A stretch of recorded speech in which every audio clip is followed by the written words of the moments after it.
podíem dir. I allà s'ha acostat Albert Alonso per tastar sabors de fa molt de temps. Molt bon dia, Albert. Molt bon dia. Així és, a Pinedo trobem un restaurant, li diuen La Creu de Conca, i en ell cuinen plats que per a molts són desconeguts. Si no, aneu a veure-ho.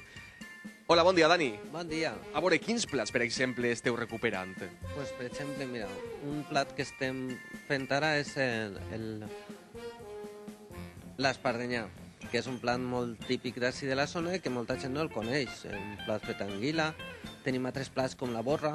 La borra és un plat que jo ni siquiera el coneixia hasta que fa uns mesos mon pare me va explicar, pues mira, en un poc d'espinacs, abaetxo, querellietes, es fa un plat que està boníssim. I això què és, arròs? Això és un arròs de fotxa. També desconegut per a molts. La fotxa és un animalet que molta gent es pensa que és el pato o que no saben ni siquiera el que és. I és un animalet que es criava en l'Albufera, que ara n'hi ha molt poquets, però que sempre s'ha gastat pues, com a plat típic de la zona. I escolta una cosa, Dani, això és per a dinar, no? No, que va, això és per l'almorzar.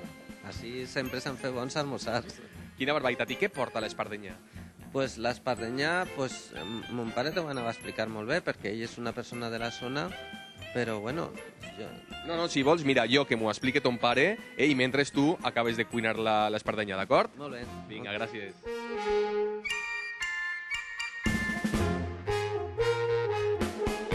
Rafa, bon dia. Bon dia. Escolta una cosa que m'ha dit el teu fill, que tu saps d'ingredients, tela. A veure, què és el que més pots contar dels ingredients de l'espardenyà?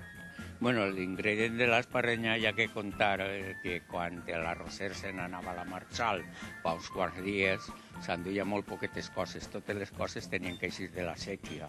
Quines coses eixien de la sèquia? Pues l'anguila, la tenca, la lliça, el barro, que entonces havia, i els ànecs, el collverd, el bragat, la cixeta, la polleta, una llista que no acabaríem. O sigui, tots productes de la nostra terra, no? Tots productes de la nostra terra. Si tenim una mostra, la potxa, la collverta, el collverd... Bé, jo crec que ara ho tastarem, no? Sí, anem a tastar-ho. Bé, Rafa, gràcies. Bé, ja heu sentit els ingredients, però clar, jo no tinc un paladar de fa 50 anys, que millor manera que veure si el tast és el mateix que esta taula que han parat així amb estos companys, i així tenim l'espardenyà, que té una pinta espectacular.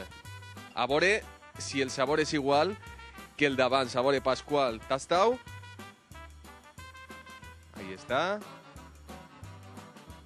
A veure, què opines, Pasqual? Està d'un sabor fantàstic. Això és el mateix que quan jo tenia 20 anys que anàvem a l'Albufera a fer-se la llipebre i a treballar en els camps de l'arròs. Mira el que ve. Ja ho he escoltat, Plats que tenen sabor de fa molt de temps. Jo, com sempre, me sacrificaré, me quedaré així a esmorzar, i ja heu vist que així a este restaurant tenim una prova del que és la bona gastronomia valenciana.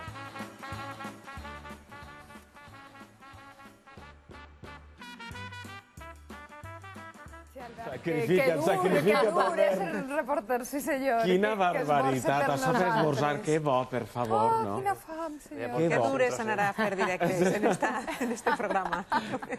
Gràcies per les receptes, per cert. A veure, la que ve ara. Sí.